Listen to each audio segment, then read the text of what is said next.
It's my first time in Adelaide. Well, I watch it quite a lot on the Grand Prix when we get it in England. And I was taken around the racetrack, the circuit last night, and it looks absolutely fabulous. And so does this house. And this is our second concert, clinic, whatever, in Australia. And it's absolutely wonderful to be here. Lovely to see so many people as well. Thank you all for coming. Thank you.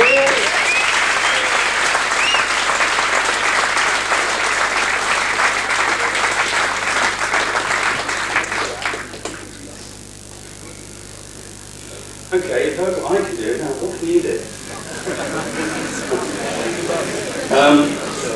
One by one, also 635. Right.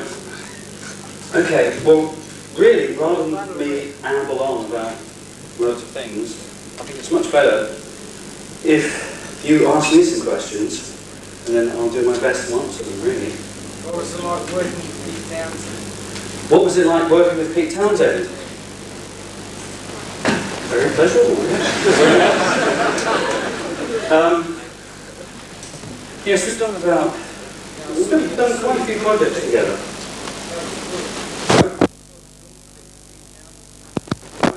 If I'm right in saying that film clip was Give Blood.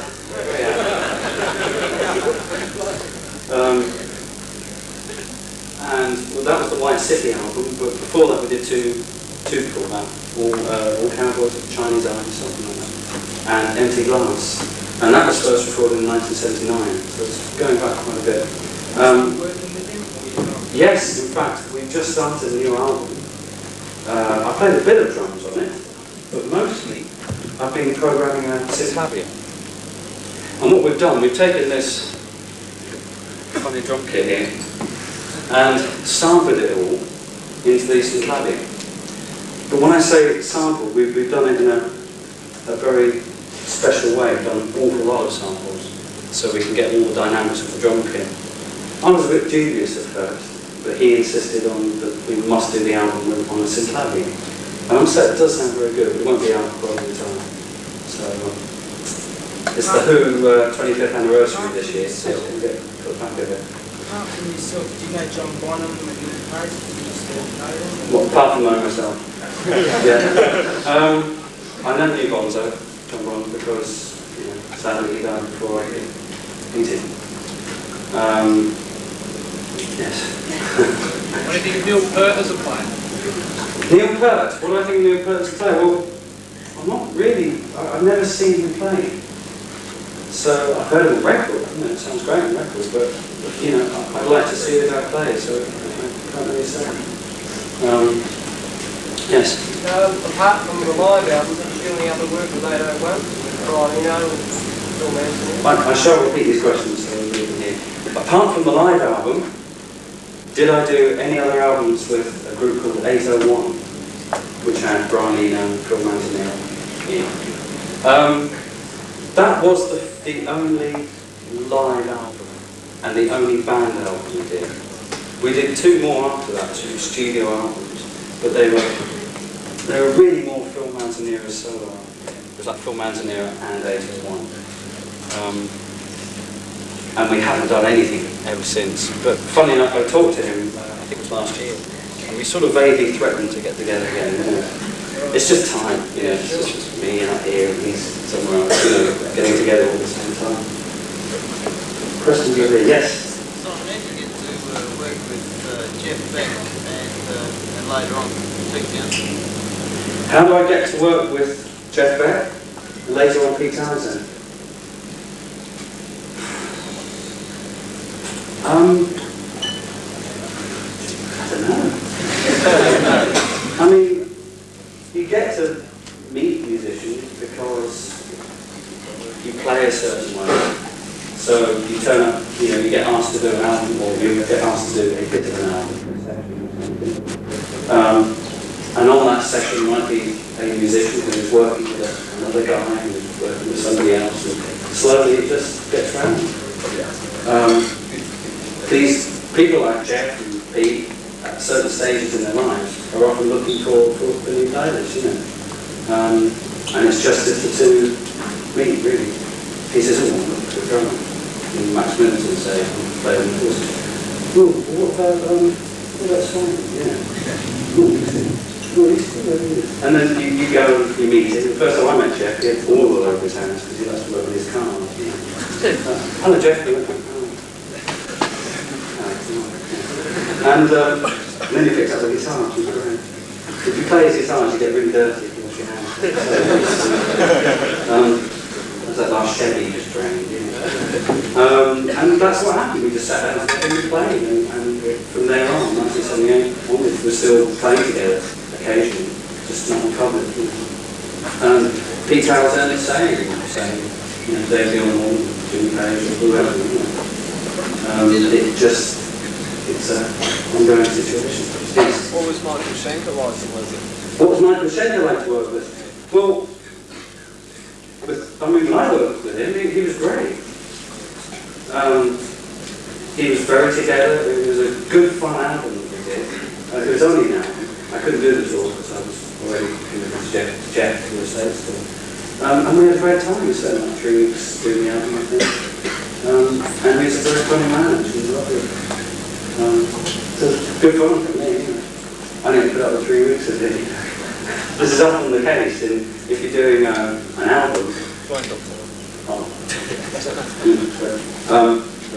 If you're doing an album, it's interesting because you get involved with a lot of different types of people and a lot of different managements and different ways of doing things. So it's quite fun, you know, for like 4 weeks of your life, you're working with that band, and you might never see them again. Well, you'll see them in some club in Hamburg or wherever, you know. And it's quite nice. I rather like that when I work. It's rather nice because you get a lot of people, and you get a lot of experience of different types of musicians and different types of music as well. Yes. Working with Pete Townsend, did you feel you had to fit in with any kind of legend that was set by Keith Moon years ago, or did you create your own style? Everybody heard that, didn't they? No, not at all. In fact, one of the main things when I do work with these people, I purposely play probably as far away from what they're normally used to doing as possible.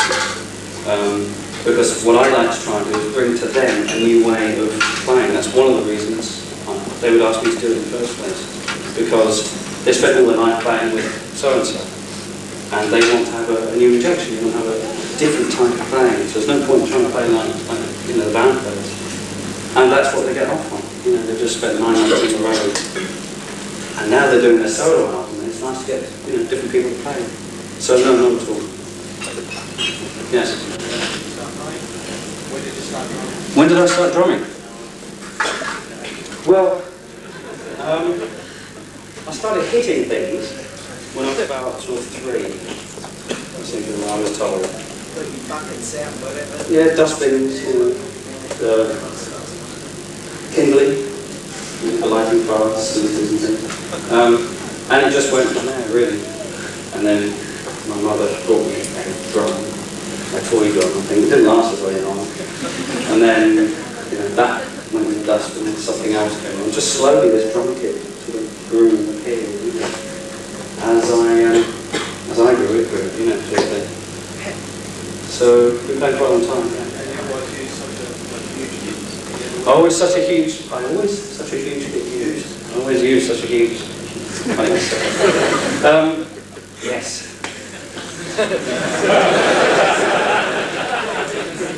I didn't always use such a large kit. Yeah.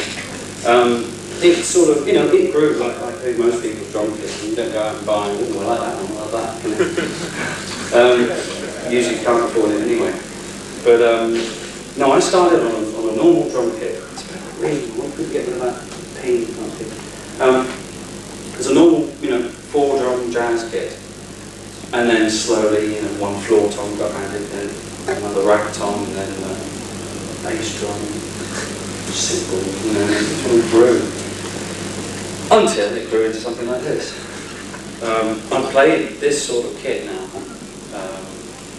really since 75, I would say, 1975, this type of kit, whether it be exactly the same, but it was a lot of drums anyway. It was my sort of, I suppose, philosophy for drumming. I treat that a bit like an acoustic piano. You take that tom-tom away, you've just taken 10 strings out. You know, to me it's like, it's one instrument. Even if you only hit one drum, it doesn't matter, it's still the instrument, and it's all resonating, it's all part of it, you know. I don't look at drum kit as separate. Instruments. To me, it's all one thing.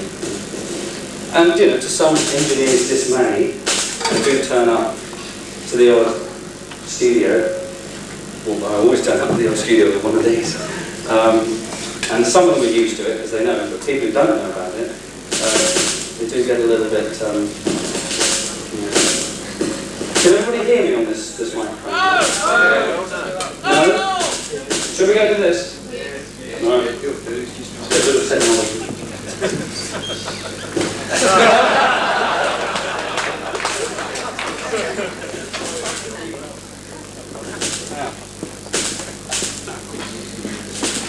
Hello? Hello? Now, can we hear me? Can you hear me? No! Can you hear me? 1, 2. No! You must be able to hear me now. Hello? Can you hear me? Yeah. Let's switch this thing on. Get rid of that one. Okay. Right. Coming back here, Simon. Yes, go on. I noticed you're doing a lot of ride work with your left hand and also just with your left foot on the bass drum. Do you think it's good, as well as your right side, do you think it's good to do both sides in drumming? Hang on, I'll work with this blade. Say it again a bit slow, sorry, it's a little hard to... I said, I noticed you're doing a lot of ride work just with your left hand and also just with your left foot, with the bass drum, as well as your right side. So do you think, have you specifically developed both sides when you're drumming? I will repeat it for the people in the back. This chap here noticed that I'm doing a lot of left hand playing, left hand right, and a lot of, you know, left foot work and right hand side and right foot work. Yes. Or no, as the question may be. I started out playing right-handed. I was always a right-handed drummer. And as the kit grew, there became a few little physical problems. One of them is that I'm not very tall, and a drum kit like this is rather big. And also, if you play with your right hand on the hi-hat, it has to be a little higher, so you don't hit your hands when you're playing, which means that this tom-tom has to be higher. But then the other ones are lower, and you get tom-tom, you know, you get a range of tom-toms doing this. And I didn't like the look of it. Purely the look. It looked horrible, because I'm very into the aesthetics of a drumming kit. I like it to look a certain way. Like the colour of the green leaves. The matching of the black colour.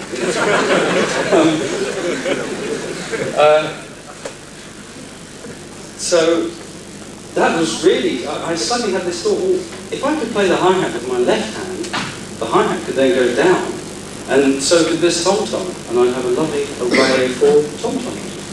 So I started to play, left-handed. It was 1975, I swapped over. It is easier left-handed. What? Come across it. It is easier left-handed. Sure. I found it easy. But I used to turn up to sessions and I just decided I'm playing left-handed. So I had a hi-hat down there, I had a right cymbal there, just in case I had another one up here. And I'd be playing this section, you know, playing away, and occasionally you'd run into a bit of difficulty because that hand wouldn't play what it was, you know, your brain sort of went, it reverted again, you know, diverted. You played something, you know, snare was on the hi-hat, hi-hat on the snare, you know.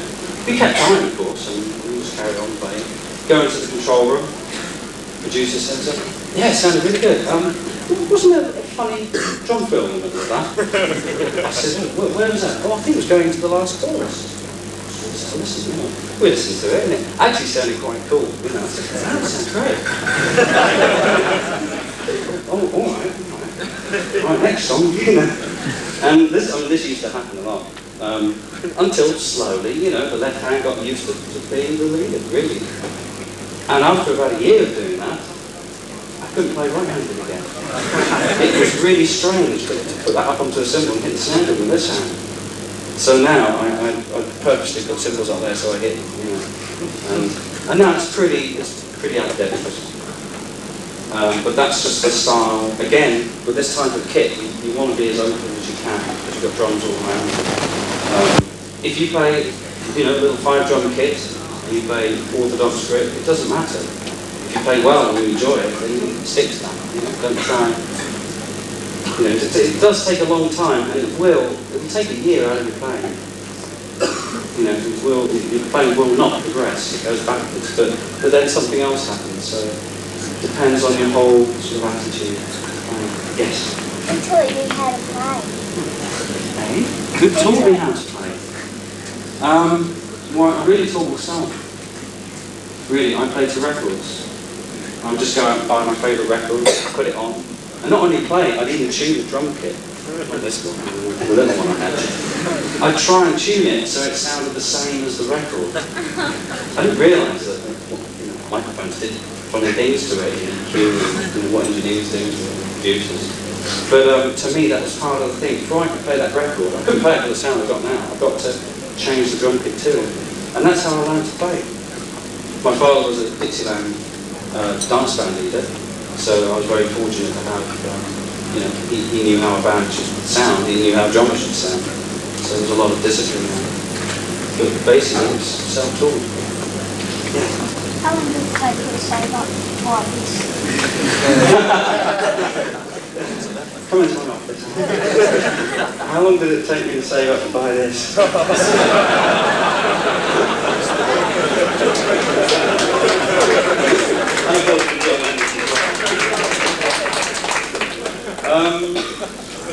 Explain things like sponsorship. It's a bit like saying, you know, how long did it take Adam Frost to save up for his McLaren?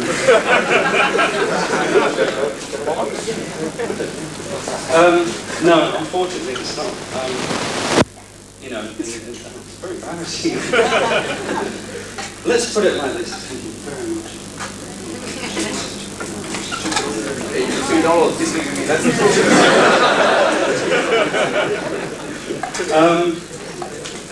No, but obviously at some time in my life I did have to save up and buy equipment. And basically, for me, it was, I just invested everything into it. You know, I maybe keep a little bit to eat and live, but I invested everything into drums. When I was about, I suppose, 16, 17, 18, the band I was playing with at the time, I mean, I'm sure that the only words they ever heard me mention were anything to do with drumming, Billy Cobham, drumming, Tony Williams, you know. Absolutely nothing else. Maybe food on that one. But that was about it.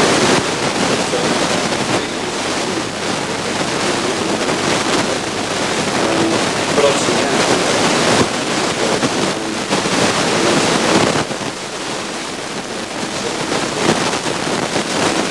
And this is a massive traffic. This is, we've got 2 drum kits in Australia. Because we went Wellington, we had to piggyback kits, so we don't get them there in time. And before I came to Australia, I was in Singapore, so there's another kit like this. And after Wellington, I go to Los Angeles and do 9 clinics across the States, and each one has a new drum kit.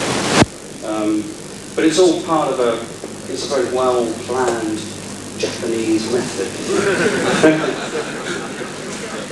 How do you tune your drum kit? Do you start off with a separate key, or where do you tune from, where do you go to? Where do you start, how do you finish, what you have? How do I tune my drum kit?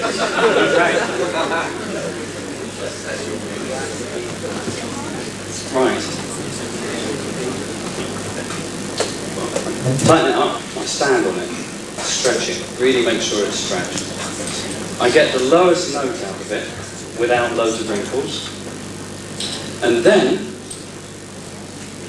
you go to the Hilton Hotel and you take 4 towels. We have a plan in towels. And you take the towels, and this is my method of damping. I know a lot of other people do a different thing, but I take 2 towels, put them together, and roll them up in such a fashion, and put them against the batter head, and put the and tape it to the batter head with gaffer tape. Are we on? Can you hear me? Yes. Good. Right. So you can probably see actually, there's gaffer tape holding the towel against the drum head. It's really important that the doesn't move away. A lot of times I see bass drums and it's like up to here. Whether all of that stuff, I don't know. I doubt it. People wouldn't need that much. And generally people put too much in. You really don't need that much. Because you put packing in, okay? Then you turn up to a studio or a sound check or something, you put a microphone in. It sounds a bit ringy, so you put a bit more in, and it sounds good. Then you take it away and go to the next studio, and you've got your bit more in. Another guy puts a microphone on it, and it's ringing again. So you put a bit more in, and until you end up going around in circles. So what I do is I put that in and no more. That's it. You know, if it doesn't work, then you know, we just find a way around it. It's basically just 2 towels wrapped up at the back. That's a 24-inch bass drum. It's quite a big drum. And then the front head, always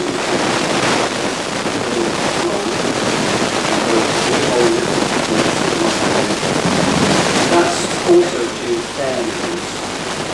And then I put a little bit down on the front head. And that's the bass drum sound.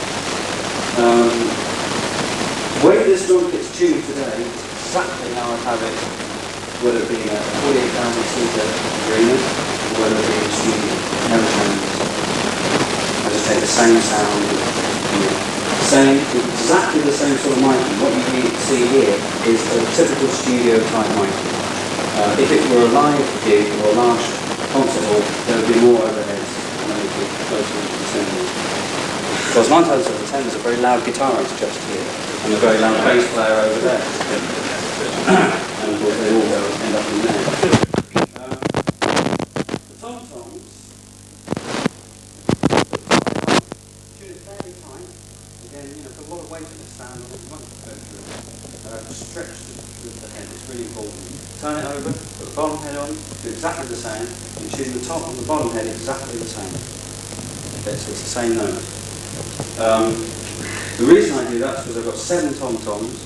If I tune the bottom head looser, and the tom-tom went, you know, like that, if I did a fast roll around the drums, I might cover 5 drums. I'm sure you'd only hear about 3. So that's the reason why I make them keep a very constant tone. And I also try to go for the big one should sound big, and the little one should sound little, to get a real wide, you know, musical range, dynamic range. So top and bottom heads are the same. I use Remo and Bass as the clear heads. I know a lot of people tend to use pinstripes these days, but I just can't get on with them. The gong drum speaks for itself. Just hit it. The octagon's the same, just tune my head. You've only got one head to deal with them, which is easy. And the snare drum, again, I use a white coated head with a black spot underneath, really because if it were a plain head, I would mash it in just a few minutes. We did a tour with Mick Jagger in Japan recently, and I was going through 3 of those a night. We had 3 snare drums because we were like 7 songs. It wouldn't go through them, but they just end up with a big crater in the middle, you know. So, you know, I go, ready, next snare drum, take that one up, pull on the quick tune up, and then we go to the next song, you know. And the other snare drum, I use just a normal white head. And that's the drum kit, really. How does it sound out there? Good, lovely. And of course, with every drum kit, it needs some cymbals with it. And for those who would like to know, we shall start in the left-hand corner, the right-hand corner. This is a 24-inch heavy swish knocker without any bits. This is a 12-inch splash. This is a rather special cymbal. It's actually a prototype. It's a 22-inch custom, K custom. This is a 19-inch thin crash. This is an 18-inch paper thin crash. This is a 22-inch China Boy High platinum finish. This is a 17-inch paper thin crash. The hi-hats are quite an old pair of new beat hi-hats actually. And this is a 13-inch Z hi-hat.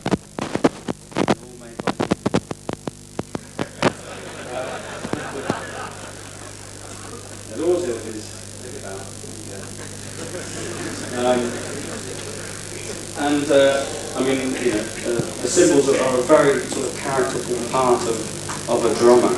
You used to be able to tell the drummer by his cymbals. You know, had a very distinctive sound. Yes? You come from a musical family? Do I come from a musical family? Yes. Well, my father was a Dixieland band leader, yeah. So I couldn't help it. You know, dragged around into studios and things like that. Yes. How much does the whole kit worth? How much is this worth? Yeah. I don't know. $18. $18. 18,000? 18,000? I don't know. $18,000. Without the cymbals? But if you bought that, you get all the cymbals free. 2-3 lessons, and the rig, and all the Italian food you can eat. Even a truck to ship it round in, you know. So I've seen it out the back. I can't see very well, so if anybody wants to ask a question from the back.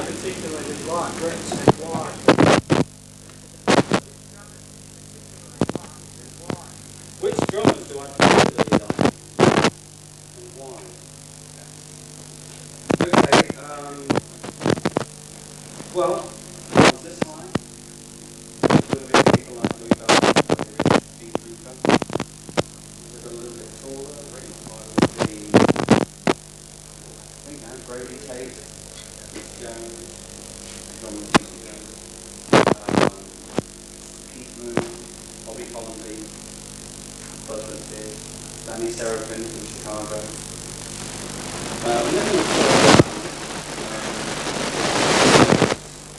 Single.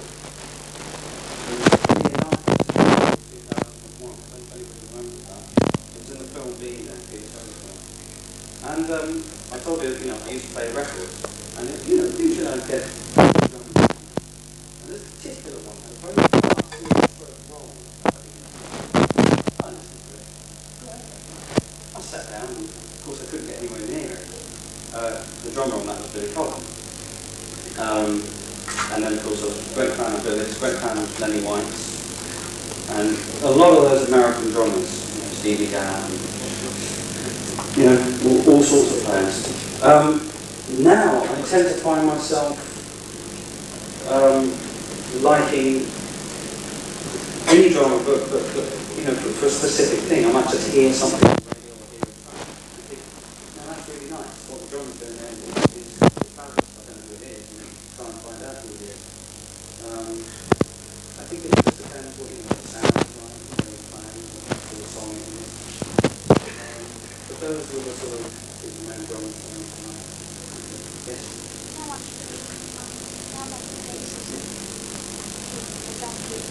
How many pieces? Yeah. What, in that drum kit? Yeah. How long is that?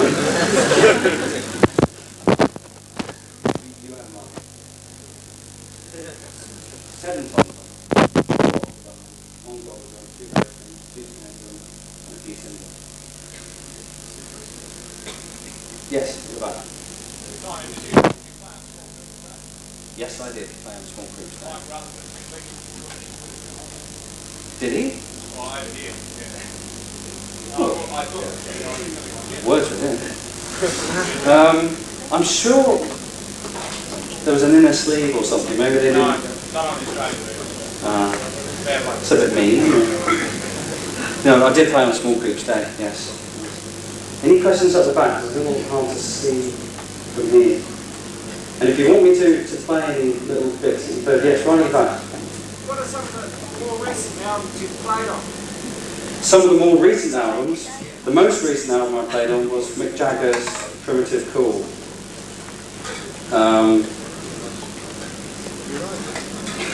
Mike Oldfield, Islands, I co-produced that, co-engineered that. Right, yes. You do forget my age.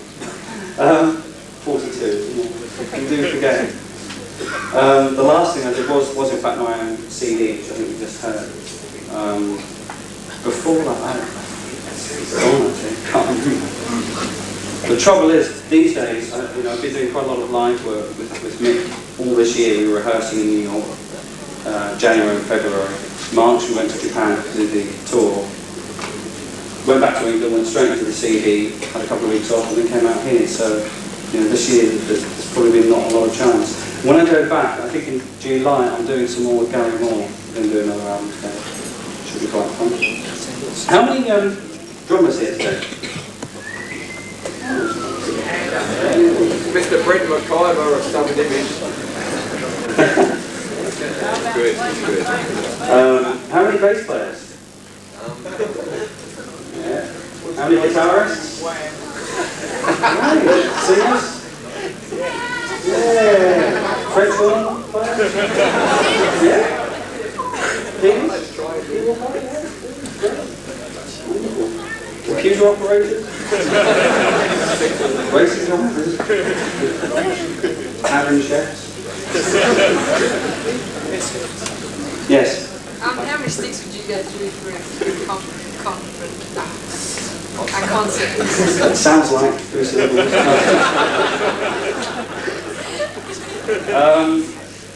How many drumsticks do I get through a night, through a concert? Actually, not as many as you might think, because I use these hickory drumsticks, which are made especially for me by Pro Mark. And hickory it doesn't tend to break, it tends to shatter.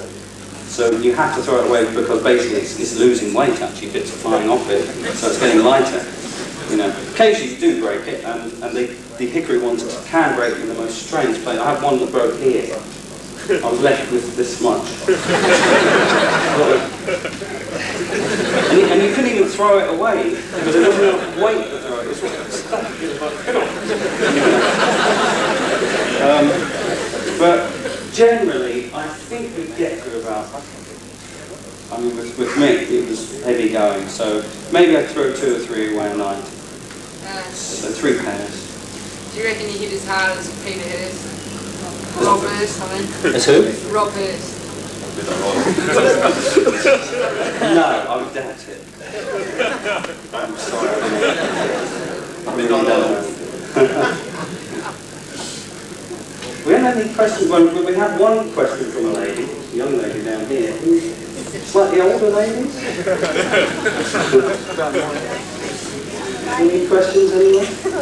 Okay, right, up there.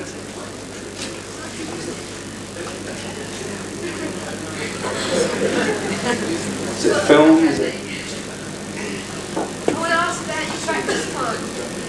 Ask about my practice? Yeah, your practice time. Sit down for practice. Okay, I'll tell you what I'll do. I'll use that question actually to demonstrate a few different types of practice as well. Bring it up. And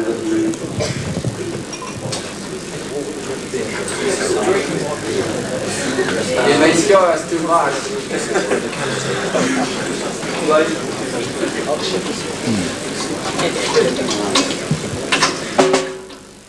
okay, practice.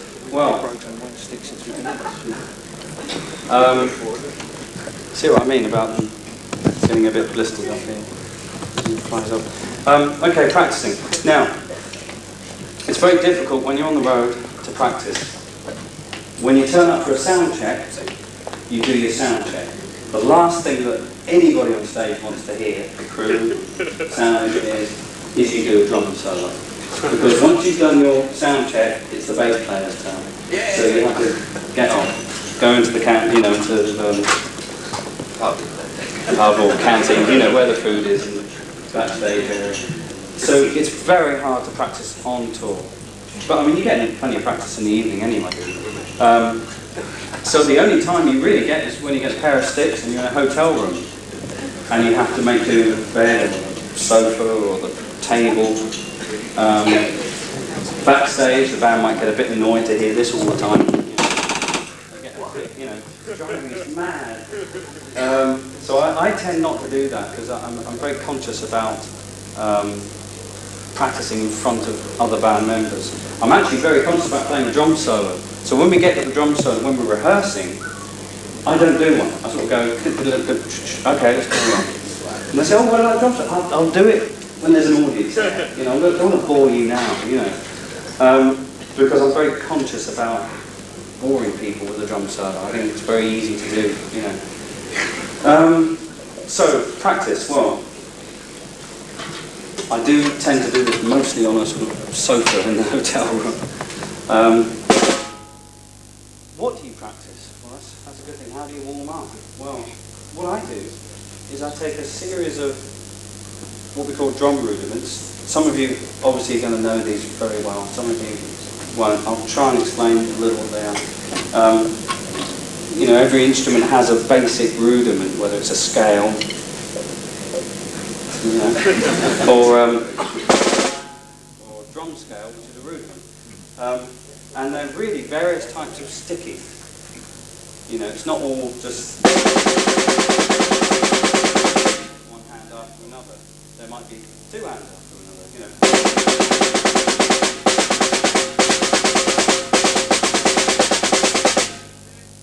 And there's all sort of jumbled up type things, like a thing we call a paradiddle, which looks like this. Double paradiddle. Triple paradiddle. Single stroke. Double stroke. Triple stroke. And what I do is I set myself a time. Okay, just a tempo, which will be, it shouldn't be very fast either. It should just be a relaxed feel, a relaxed tempo. You start playing like this, start with, you're going to be very tense. You've got to be very relaxed when you do this, so not too fast. And you jumble them up. First of all, say you do a single stroke.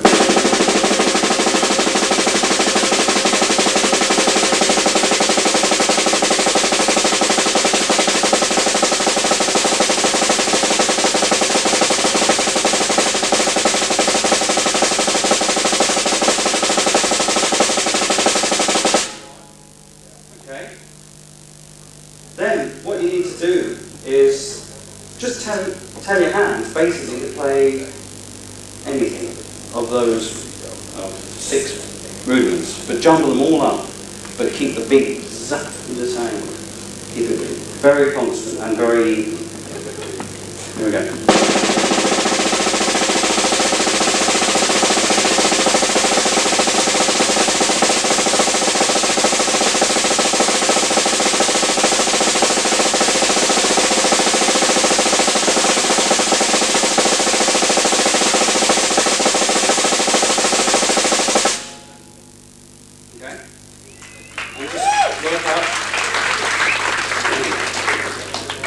And that doesn't matter whether you're match grip like I am. You play left-handed, right-handed, left-handed, or whichever way.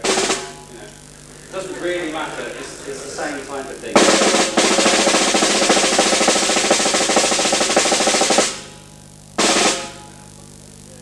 But of course, doing things like that, it's only interesting for a certain amount of time.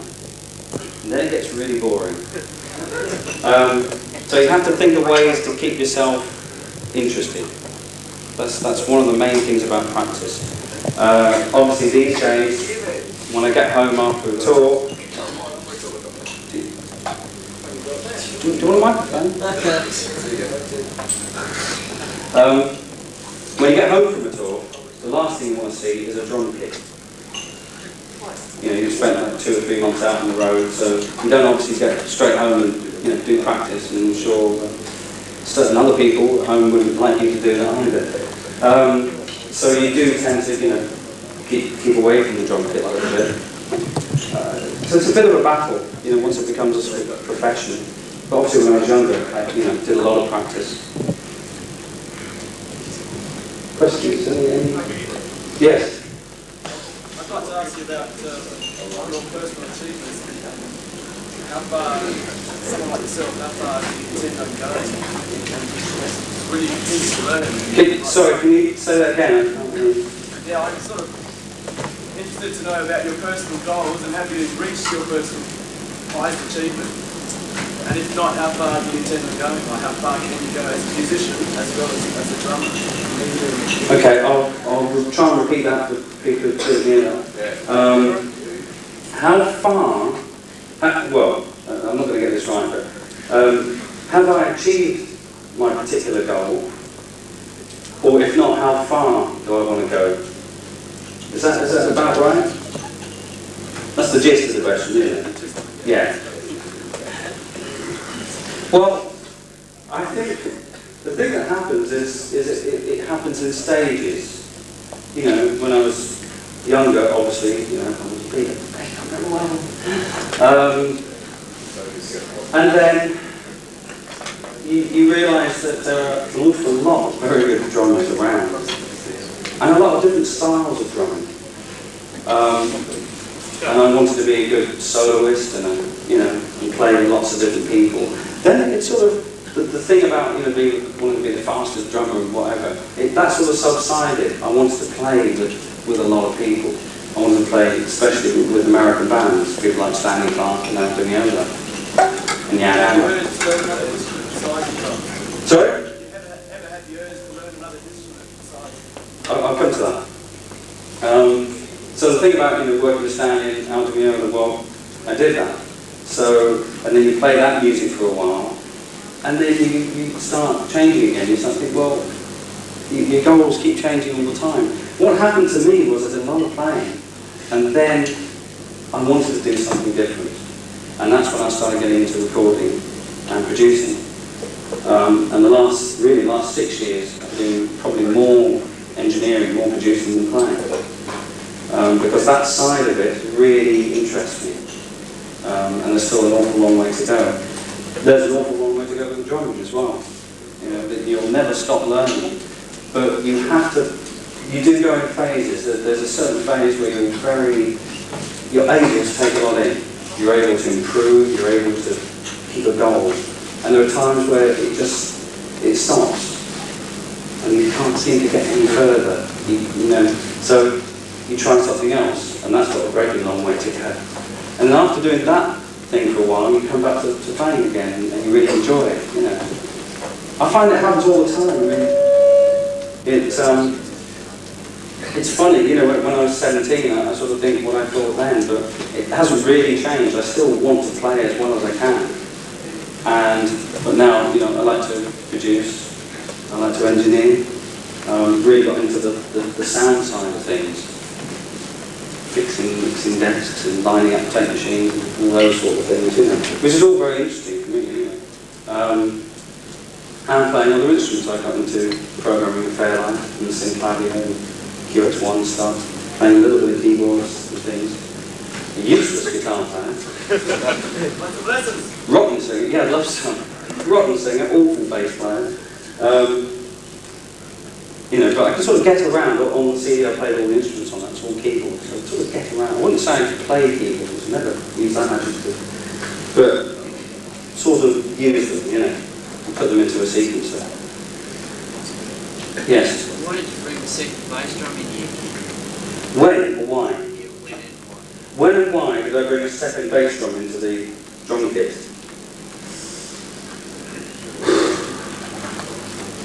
Good question. I don't know, I suppose I've never seen anybody use two bass drums the way that I imagined they should be.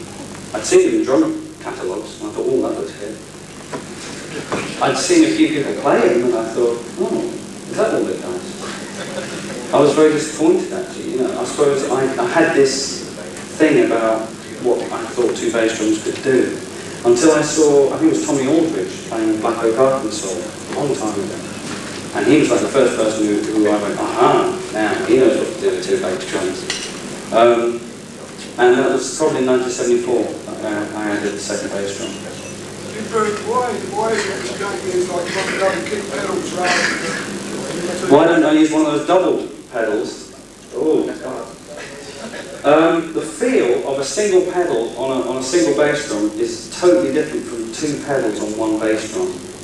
It really dampens it. You hit one side, then you hit the other one. It's like the head is still sort of back, hasn't had time to come back yet. It really restricts, and it's a sound that I can't stand. It's like a really muffled sound. This way, with each pedal, there's this 24-inch bass drum. You know, it's a lovely feeling. You can't get that on a double.